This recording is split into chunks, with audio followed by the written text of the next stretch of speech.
ഇന്ന് നമ്മൾ ഉണ്ടാക്കുന്നത് വളരെ പെട്ടെന്ന് ഉണ്ടാക്കാൻ പറ്റുന്ന ഒരു ക്രാബ് റോസ്റ്റ് ആണ്, അതായത് ഞണ്ട് കറി. ആദ്യം തന്നെ നല്ലൊരു അടി കട്ടിയുള്ള ഒരു പാത്രം എടുക്കാം. അതിലേക്ക് കുറച്ച് വെളിച്ചെണ്ണ ഒഴിച്ചു കൊടുത്ത് 1 ടീസ്പൂൺ ഇഞ്ചി വെളുത്തുള്ളി പേസ്റ്റും വേപ്പിലയും ചേർത്ത് നമുക്ക് നന്നായിട്ട് മൂപ്പിച്ചെടുക്കാം. മൂത്ത് വരുമ്പോൾ ഇതിലേക്ക് 3 വലിയ സവോള നീളത്തിൽ അരിഞ്ഞ് ചേർത്ത് കൊടുത്ത് അതും കൂടി ഒന്ന് ചേർത്ത് വഴറ്റിയെടുക്കണം. സവോള നന്നായിട്ട് വഴന്ന് വരുമ്പോൾ അത് സൈഡിലേക്ക് മാറ്റിയിട്ട് നമുക്ക് അതിന് നടുക്കിലായിട്ട് നമുക്ക് മസാലപ്പൊടി ചേർത്ത് കൊടുക്കാം. 2 ടീസ്പൂൺ മല്ലിപ്പൊടി, 1 ടീസ്പൂൺ മുളക് പൊടി, 1/2 ടീസ്പൂൺ മഞ്ഞൾപ്പൊടി. ഇതൊന്ന് മൂപ്പിക്കാൻ വേണ്ടിയിട്ട് 1 ടീസ്പൂൺ വെളിച്ചെണ്ണ കൂടി ഒഴിച്ചു കൊടുത്ത് നമുക്ക് ഈ പൊടികളെല്ലാം നന്നായിട്ടൊന്ന് മൂപ്പിച്ചെടുക്കണം.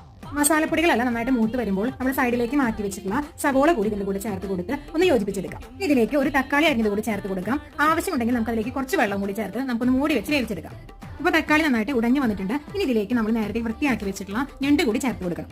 1 കിലോ ഞണ്ട് ക്ലീൻ ആക്കിയതിന് ശേഷമാണ് നമ്മൾ ഇതിൽ ചേർത്ത് കൊടുക്കുന്നത്. എപ്പോഴും ഞണ്ട് കറി വെക്കുമ്പോൾ വലിയ ഞണ്ട് എടുക്കുകയായിരിക്കും ഏറ്റവും നല്ലത്. സവോള വഴറ്റുമ്പോൾ നമ്മൾ കുറച്ച് ഉപ്പ് ചേർത്തിരുന്നു. ഇനി ബാക്കിയുള്ള ഉപ്പ് കൂടി ചേർത്ത് നമുക്കൊന്ന് മൂടി വെച്ച് വേവിച്ചെടുക്കാം. ഈ 15-20 മിനിറ്റ് കഴിയുമ്പോൾ നമ്മുടെ ഞണ്ട് നന്നായിട്ട് വെന്ത് വരുന്നുണ്ട്. സാധനമായിട്ട് ഇതിലേക്ക് കുറച്ച് മസാലപ്പൊടി കൂടി ചേർത്ത് കൊടുക്കണം. അങ്ങനെ നമ്മുടെ അടിപൊളിയായിട്ടുള്ള ക്രാബ് റോസ്റ്റ് തയ്യാറായിട്ടുണ്ട്. Thank you.